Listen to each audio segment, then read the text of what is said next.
깨는 일을 참 많이 하셨어요. 유대인들은 율법만 지킬 뿐 율법의 정신을 잃어버렸기 때문이죠. 여러분, 율법의 정신은 사랑입니다. 사랑.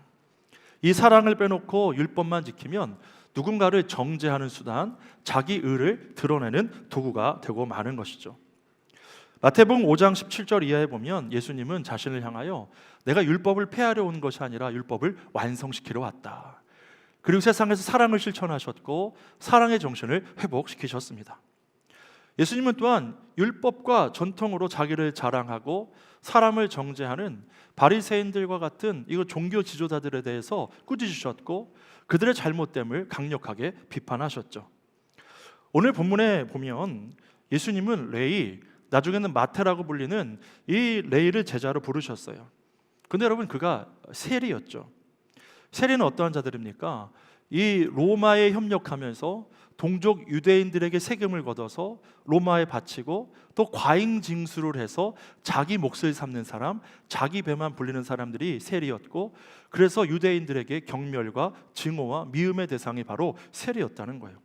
그런데 예수님이 하필 이 세리 마태를 찾아가셔서 나를 따르라 하시며 제자로 부르신 거예요. 그랬더니 레위가 어떻게 했습니까? 곧바로 모든 것을 버려두고 일어나 예수를 따르니라. 모든 것을 버리고 곧바로 예수를 따르기 시작했어요. 예수님의 영권에 눌린 건지, 영안이 열려서 영원한 것을 보게 된 것인지, 그는 예수 그리스도를 자기 삶의 주인으로 섬기며 따르기로 작정한 거예요. 여러분, 예수님을 따르는 자들의 공통점이 있는데요, 그게 뭐냐면 버리는 거예요. 버리는 것. 그동안 자기 삶의 최고의 가치로 여겼던 것을 버리는 거예요. 4월 마지막 주일에 말씀을 전해주러 오실 선교사님이 한 분 계시는데요, 정하이 선교사님입니다. 이 정동제일교회 파송 선교사님이셨고 우간다에서 오랫동안 사역하시는 그런 선교사님이셨어요. 한국에 오실 때면 또 이렇게 만나 뵙고 교제하면서 우간다 사역과 또 삶에 대한 이야기를 좀 나눴던 그런 은혜들이 있었는데요, 그 간증을 좀 듣고 선교사님 삶을 보면서 우리 교회 꼭 한번 모셨으면 좋겠다 마음 먹었는데 4월 마지막 주에 오셔서 이제 말씀을 전해주시게 되었습니다. 이 선교사님은 우간다에서 이 에이즈 아동을 돌보는 사역을 굉장히 오랫동안 하셨어요. 그리고 작년 7월에 은퇴하셨는데요, 이 정하이 선교사님 우리 교회도 연결되어 있잖아요. 이 YWCA에서 33년 동안 사역하시고 이제 은퇴가 거의 가까이 온 50살이 넘어서 이 우간다 선교사로 자원하여 가게 되셨어요. 거기서 에이즈 아동을 돌보고 아이들과 마을 사람들을 교육하고 또 그들의 생활 환경을 개선해 주려고 굉장히 많은 노력을 하셨어요. 그런데 참 절망적인 상황을 많이 경험하셨는데요, 그 에이즈에 걸린 아이들을 좀 가정에 찾아가 보면 뭐 치료도 받지 못할 뿐더러 너무나 비위생적이고 먹을 것도 없어서 그냥 그 집에서 끙끙 앓다가 죽어가는 아이들이 너무 많았다는 거예요. 그런 상황들을 보면 너무나 마음이 어려웠고 너무나 절망스러웠다고 하세요. 근데 그때 하나님께서 이런 음성을 이 선교사님께 들려주셨다고 해요. 내가 너를 사랑한다. 내가 똑같은 사랑으로 이 아이들을 사랑한다. 이 아이들은 나의 사랑으로 섬기라고 너를 보냈다. 이 음성을 들려주셨다고 해요.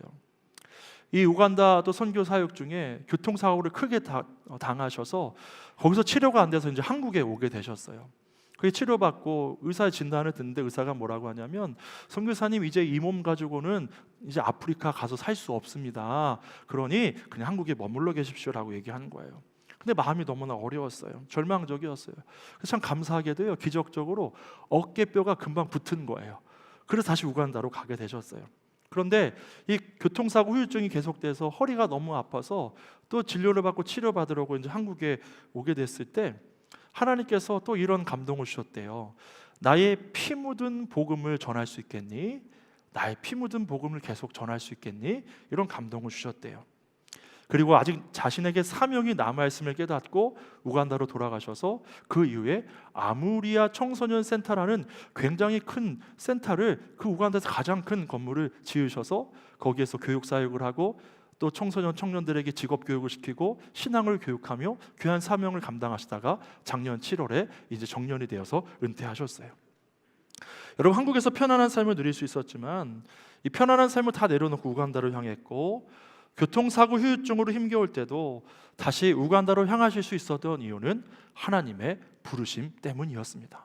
하나님의 부르심 때문에. 여러분, 예수님을 만난 사람들은요, 자기 것을 버려요.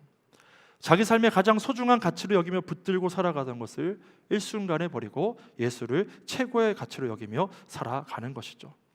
여러분, 바울이 그랬습니다. 바울의 고백을 보면요, 빌립보서 3장 7절 8절의 하반절에 보니까 같이 한번 읽어볼까요? 그러나 무엇이든지 내게 유익하던 것을 내가 그리스도를 위하여 다 해로 여길 뿐더러 또한 모든 것을 해로 여김은 내 주 그리스도 예수를 아는 지식이 가장 고상하기 때문이라. 여러분, 바울은요 정말 최고의 가문에서 최고의 교육을 받았고요. 또 이 얼마나 유대교 열심히 했는지요, 유대교의 라이징 스타였어요. 그런 그가 자기 의를 내세우며 또 유대교에 앞장서 있었고, 그래서 교회를 핍박하고 그리스도인들을 잡아들였죠. 그런 바울이 회심하고 난 뒤에 그 삶이 완전히 변화되었다는 거예요. 그리고 이전에 자기가 유익하게 여겼던 것들은 다 해로 여기고 예수 그리스도를 아는 지식이 가장 고상하다. 나는 예수 그리스도를 추구하고 예수 그리스도를 따르는 삶을 살아갈 것이다. 예수를 위해 살 것이다 라고 고백했다는 거예요. 여러분, 예수님이 부르신 형제 베드로와 안드레도 그들을 부를 때 그들은 갈릴리 바닷가에서 물고기를 잡고 있었어요. 그런데 예수님 부르셨을 때 그들의 삶을 책임져 주었던 그물을 버려두고 예수님을 따라 나셨죠. 마태복음 4장 19절 20절에 보면 이렇게 말씀합니다. 같이 한번 읽어볼까요? 말씀하시되 나를 따라오라, 내가 너희를 사람을 낚는 어부가 되게 하리라 하시니 그들이 곧 그물을 버려두고 예수를 따르니라. 그리고 여러분, 예수님 만나고 삶이 치유되고 마음의 기쁨을 얻은 구원의 은혜를 입은 수가성 사마리아 여인은요, 자신의 생명을 연명해 주었던 물동이를 버려두고 마을로 들어가서 와서 봐라, 예수님께서 나와보라라고 사람들에게 예수 그리스도를 전했어요. 여러분, 예수 그리스도의 부르심이 삶의 변화를 일으켜요. 삶의 변화를 일으켜요. 여러분, 이 말씀을 듣고 이렇게 생각하시는 분들도 계실지 몰라요. 주님, 저는 아직 아닙니다. 아직 세상에서 누리고 싶은 것이 너무나 많이 있습니다. 아직 저는 아닙니다 라고 생각하는 분도 계실 수 있어요. 그런데 여러분, 중요한 것은 뭐냐면요, 부르심이 우리의 선택이 아니라는 거예요. 우리의 선택이 아니라는 거예요. 부르심은 전적인 하나님의 주권이에요. 전적인 하나님의 주권이에요. 우리가 선택할 수 있는 것이 아니라는 거예요. 그리고 부르심은 영광이에요. 영광. 우리가 하나님 나라 영광 위에 부름받아 쓰임받는 것, 그보다 더 큰 영광과 복은 없는 줄로 믿으시기를 간절히 바랍니다. 부르심은 영광이에요. 그런데 여러분, 물론 그 길이, 주의 부르심을 따라가는 그 길이 세상적인 안정을 보장해 주지는 않아요. 오히려 모험과 같아요. 그러나 여러분, 주를 따르기 시작할 때 하나님과 가장 가까이 있는 자가 될 거예요. 하나님과 가장 가까이 있는 자가 될 거예요. 나치 독일에 저항하다가 순교한 본회퍼 목사님, 여러분 잘 아시잖아요. 그 본회퍼 목사님의 책 가운데 나를 따르라라는 책에 보면 오늘 본문의 내용을 가지고 이런 얘기를 해요. 제자는 예수에 대한 신앙 고백으로 응답하지 않고 복종의 행위로 응답한다. 제자는 예수에 대한 신앙 고백으로 응답하지 않고 복종의 행위로 응답한다. 뭘 말하는 거예요? 예수님 부르실 때 예 믿습니다, 예 따라갈게요 라고 말만 하지 않는 거예요. 바로 움직이는 거예요. 복종하는 거예요. 여러분, 이 레이도 곧바로 예수님 부르실 때 모든 것을 버려두고 곧 일어나 예수를 따랐다고 해요. 베드로와 안드레도 예수님 부르실 때 그물을 버려두고 곧 예수를 따르니라 라고 말씀해요. 여러분, 우리가 주를 따를 때, 주를 부르실 때 곧바로 우리는 복종하며 행동으로 옮기라는 거예요. 세리 레이가 예수님의 부르심에 즉각 반응하며 따라간 것은 예수님이 부르셨기 때문이에요. 예수님의 권위는 절대적이고 직접적이고 근거를 댈 필요가 없다는 거예요. 예수님 부르시니 따랐다는 거예요. 여기에 설득도 없었어요. 청사진도 보여주신 것이 아니에요. 나를 따라라. 오직 예수를 따르는 것뿐이었어요. 보네포는 이렇게 말해요. 부름받은 자는 특별히 값진 일을 하기 위해서가 아니라 그저 부르심 때문에 자기의 모든 것을 버린다. 그렇지 않으면 예수의 뒤를 따라갈 수 없기 때문이다. 여러분, 때로 우리가 갑자기 좋은 직장과 안정된 삶을 내려놓고 선교지로 가시는 선교사님들을 우리가 뵙게 돼요. 그럼 우리 안에 이런 생각이 들죠. 야, 저 좋은 직장 왜 버려두고 이 안정된 집을 다 내려놓고 왜 선교지로 가실까? 이런 생각하기도 해요. 왜 갈까요? 예수님이 부르셨기 때문이에요. 예수님이 부르셨기 때문이에요. 부르심에 저항할 수 있는 자는 없어요. 그러나 그 부르심은 영광인 줄로 믿으시길 바랍니다. 세리 레이도 그랬어요. 예수님이 전권을 가지고 그를 부르셨고, 레이는 모든 것을 버리고 그 즉시로 예수를 따라 나섰어요. 레이는 복종했고 제자가 되었죠. 여러분, 제자의 부르심에는 급진적인 변화가 일어나요. 그러나 이 변화로 인하여 주님과 가장 가까이에 있는 자가 될 거예요. 가장 가까이에 있는 자. 그리고 여러분, 레이는 예수님의 부르심에 바로 복종했고요. 예수님을 자기 집으로 초대해서 이제 막 잔치를 벌이기 시작했어요. 이 세리와 다른 사람들을 불렀다라고 말해요. 세리와 다른 사람들을 불렀다. 여러분이 레이와 함께하는 사람들은 어떤 사람들이었을까요? 유대인으로부터 경멸의 대상인 사람들. 그렇게 유대인들에게 배척받는 사람들이었을 거예요. 그런데 그들을 다 불러다가 잔치를 벌였어요. 얼마나 기쁨이 가득했겠어요. 예수님과 함께하는 기쁨, 구원의 감격이 회복되는 은혜가 그 안에 가득 차고 넘쳤을 거예요. 사랑하는 성도 여러분, 하나님은 한 영혼이 돌아올 때 천국에서 천국 잔치를 벌이시는 하나님이심을 기억하시길 간절히 바랍니다. 잃은 자가 돌아오면 하나님 기뻐하신다고 말씀해요. 여러분, 누가복음 15장에 보면 이제 잃어버린 자에 대한 비유가 계속 나와요. 한 목자가 양을 한 마리 잃어버렸어요. 그랬더니 어떻게 했어요? 99마리를 놓고 양 한 마리를 찾아 나섰다고 말해요. 그리고 찾아낸 뒤에는 즐거워하였다라고 말해요. 여러분, 누가복음 15장 7절 말씀 같이 한번 읽어볼까요? 내가 너에게 이르노니 이와 같이 죄인 한 사람이 회개하면 하늘에서는 회개할 것이 없는 의인 99으로 말미암아 기뻐하는 것보다 더하리라. 한 영혼이 돌아오면 그 기쁨이 더하다는 거예요. 여러분, 그리고 한 여인이 10드라크마가 있었어요. 동전을 이렇게 상에서 사다가 하나를 놓친 거예요. 흘려버린 거예요. 그랬더니 어떻게 해요? 그 한 동전 하나, 한 드라크마를 찾냐고 등불을 들고 집안 이곳저곳을 들추기 시작해요. 그리고 그것을 찾아서는 사람들을 불러다가 함께 기뻐했다고 말해요. 우리 누가복음 15장 10절 말씀 같이 한번 읽어볼까요? 내가 너에게 이르노니 이와 같이 죄인 한 사람이 회개하면 하나님의 사자들 앞에 기쁨이 되느니라. 기쁨이 되느니라. 여러분, 그리고 한 아버지가 아들 둘이 있었는데 둘째 아들이 자신에게 유산을 달라고 하더니 먼 타국으로 떠났어요. 근데 얼마 지나지 않아 다 탕진했어요. 근데 마침 그 땅에 큰 흉년이 들었어요. 먹을 것이 없어요. 돼지가 먹는 쥐엄나무 열매라도 좀 먹고자 하는데 그 쥐엄나무 열매도 주는 자가 없어요. 그때서야 생각났어요. 아버지의 집에는 풍성함이 있는데. 그래서 자리를 박차고 일어나 아버지께로 향했어요. 아버지께로 갔어요. 근데 아버지가 저 멀리서는 아들을 발견하고 달려가서 목을 안고 입 맞추고 아들에게 좋은 옷을 입혀주고 신을 갈아신켜주고 또 그에게 손가락에 가락지를 끼워주고 집에 돌아와서 살찐 송아지를 잡아서 잔치를 벌여주었어요. 그리고 아버지가 이렇게 말해요. 누가복음 15장 24절 이하의 말씀 같이 한번 볼까요? 이 내 아들은 죽었다가 다시 살아났으니 내가 잃었다가 다시 얻었노라 하니 그들이 즐거워하였더라. 그들이 즐거워하였더라. 그들이 기뻐하였더라. 여러분, 한 영혼, 잃어버린 영혼을 주께 돌아올 때 천국에서 천국 잔치가 벌어짐을 기억하시기를 간절히 바랍니다. 하나님은 그것을 가장 기뻐하신다는 거예요. 하나님은 한 영혼을 천하보다 귀하게 여기시는 것이죠. 레이가 예수님의 부르심을 받고 제자가 되었어요. 그가 가장 먼저 한 일은 뭐냐면 예수님을 자기 집에 초대하여 잔치를 벌인 거예요. 그리고 세리들과 다른 사람들 다 불러다가 잔치를 벌였어요. 이들은 유대인들이 경멸하는 사람들이었을 거예요. 배척하는 사람들이었을 거예요. 그런데 예수님이 그들과 함께 계셨어요. 즐거운 잔치가 벌어졌어요. 이들이 예수님으로 인해 기뻐하게 되었어요. 자신들의 죄를 깨닫고 구원의 은혜와 감격을 누리는 자리가 되었죠. 은혜가 가득한 자리가 되었어요. 사랑하는 성도 여러분, 예수님이 함께 하시는 자리에 은혜가 차고 넘침을 기억하시길 바랍니다. 예수님 함께 하시는 자리는 은혜가 차고 넘쳐요. 기쁨이 있어요. 죄인이 구원되는 은혜가 있어요. 감격이 있어요. 전에 영성 훈련을 이렇게 인도할 때 가장 감격스러운 순간이 있는데요. 그때가 언제냐면 이제 다 끝나고 간증할 때예요. 이 훈련생들이 간증할 때인데 이 훈련에 들어가면 섬기는 사람들은요, 하루 전날부터 들어가서 거의 2박 3일, 3박 4일 동안 거의 잠을 못 자고 이 훈련생들 섬기냐고 거의 잠을 못 하고 막 일을 해요. 준비를 하는 거예요.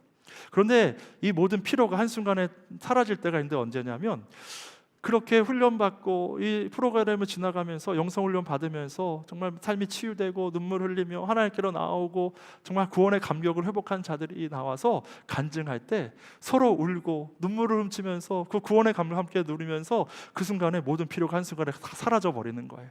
그리고 함께 그곳에서 한 영혼이 구원되고 회복된 걸 기뻐하면서 정말 천국 잔치가 벌어져요. 천국 잔치가 벌어져요. 그 기쁨이 그 안에서 막 샘솟게 되는 것이죠. 그런데 여러분, 꼭 이렇게 간증 자리에 서는 분이 어떠한 분이냐면요, 처음 들어올 때 얼굴이 가장 어두웠던 분, 막 비협조적이고 냉랭했던 분이 결국 그렇게 제일 많이 눈물 흘리고 제일 많이 은혜를 경험하고 결국 간증 자리에 서는 것을 보게 돼요.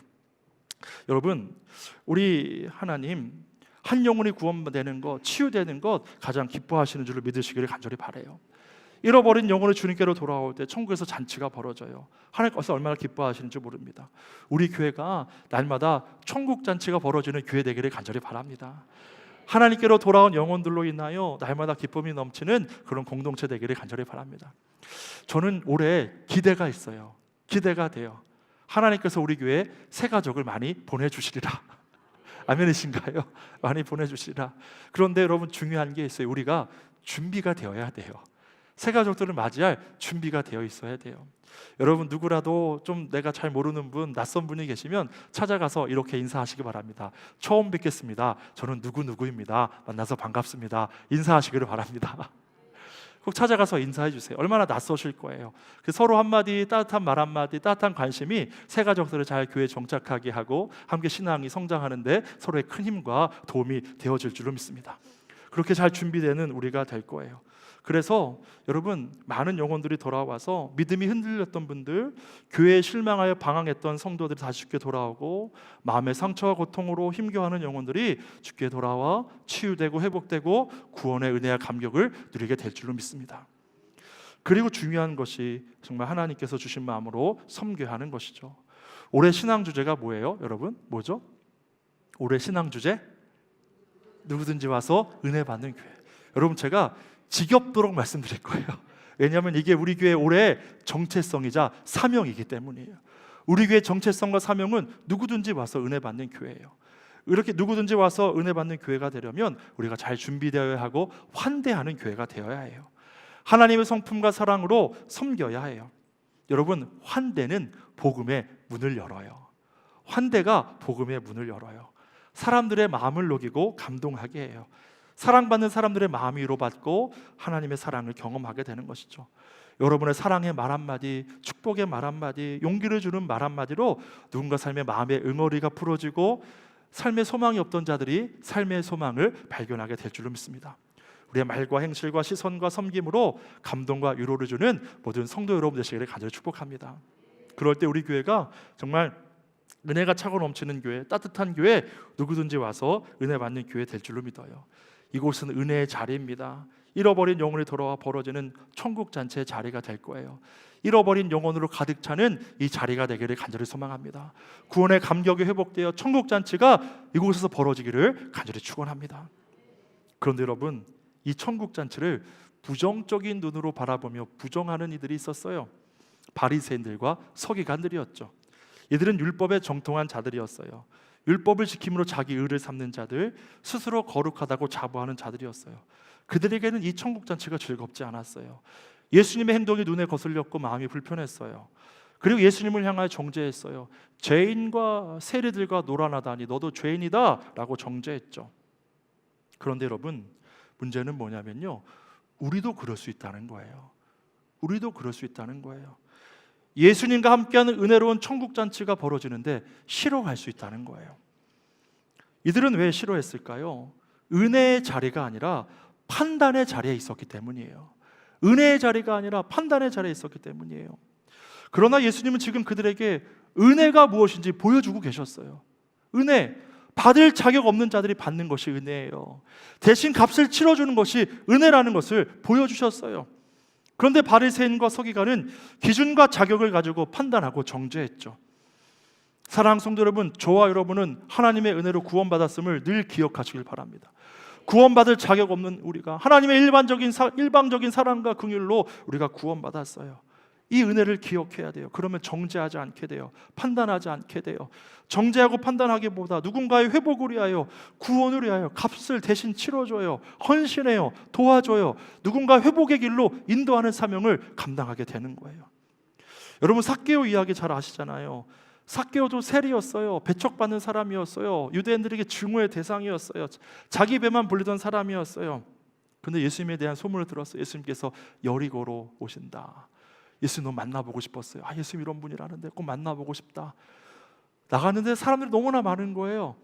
키도 작았어요. 어떻게 했죠? 돌 무화과 나무에 올라갔더니 예수님께서 삭개오에게 다가오셨어요. 쳐다보시고 그 이름을 불러주셨어요. 삭개오야, 내가 오늘 내 집에 유하여야 하겠다. 여러분, 예수님이 찾아오셨어요. 관심을 주셨어요. 유대 사람들은 그를 경멸의 눈으로 봤는데 예수님 따스한 사랑의 눈으로 그를 바라봐 주시는 거 얼마나 마음에 감격되었겠어요. 마음이 그 순간에 다 녹아들었을 거예요. 그리고 그 이름 어떻게 하셨는지, 삭개오야. 여러분, 이름을 불러준다는 게 뭐예요? 인격적인 관계를 맺겠다는 거예요. 예수님이 어떤 종교적인 언어를 구사하지 않으셨어요. 너의 죄를 용서해 주겠다, 너를 치료해 주겠다 하지 않으셨어요. 오늘 내 집에 유하여야 하겠다. 여러분, 하나님은 저와 여러분과 인격적인 교제를 누리기를 원하세요. 나누기를 원하세요. 삭개오야, 오늘 내 집에 유하여야 하겠다. 요한계시록 3장 20절에 이렇게 말씀합니다. 볼지어다, 내가 문 밖에 서서 두드리노니 누구든지 내 음성을 듣고 문을 열면 내가 그에게로 들어가 그와 더불어 먹고 그는 나와 더불어 먹으리라. 예수님은 어떤 편견도 없이 삭개오를 바라보셨어요. 그의 이름을 불러주셨어요. 인격적인 교제를 나누셨어요. 예수님의 따스한 시선과 관심에 삭개오의 마음이 녹아들고 놀라운 회복이 시작된 것이죠. 예수님은 누구나 있는 그대로를 바라보셨어요. 사랑해 주셨어요. 그리고 차별하지 않으셨고 그 누구 위에 군림하지도 않으셨어요. 예수님 한 사람 한 사람 소중한 존재로 받아들이셨고 편견 없이 저의 없이 대하셨어요. 예수님의 시선과 마음을 갖는 성도 여러분 되시기를 간절히 소망합니다. 예수님 마음 갖게 되기를 원합니다. 예수님이 행하신 편견 없는 사랑을 행하는 자들이 많은 곳이 천국이 될 거예요. 우리가 그렇게 살면 이곳이 천국인 줄로 믿으시기 바랍니다. 천국 잔치자리가 될 거예요. 평화가 임하고 하나님의 나라가 경험될 거예요. 여러분, 오늘 꼭 이렇게 기도하시기를 바랍니다. 우리 교회가 예수님의 시선으로 서로를 바라봄으로 이곳이 하나님의 나라가 되게 하여 주옵소서. 서로의 사랑과 섬김을 통해 위로받게 하시고 서로를 통해 하나님을 발견하게 하옵소서. 꼭 기도해 주시기를 바랍니다. 이런 공동체가 된다면 많은 영혼들이 우리 교회로 와서 구원받게 될 줄로 믿습니다. 또 우리도 세상에 나가서 아직 구원받지 못한 영혼들, 마음에 상처 입은 영혼들 치유하고 회복시키는 귀한 성도로 쓰임받게 될 줄로 믿습니다. 그러면 이곳이 천국잔치가 날마다 벌어지게 되는 것이죠. 하나님 마음으로 세상을 치유하는 교회, 누구든지 와서 은혜 받는 우리 샘골 교회가 되기를 주 예수 그리스도의 이름으로 간절히 축원합니다.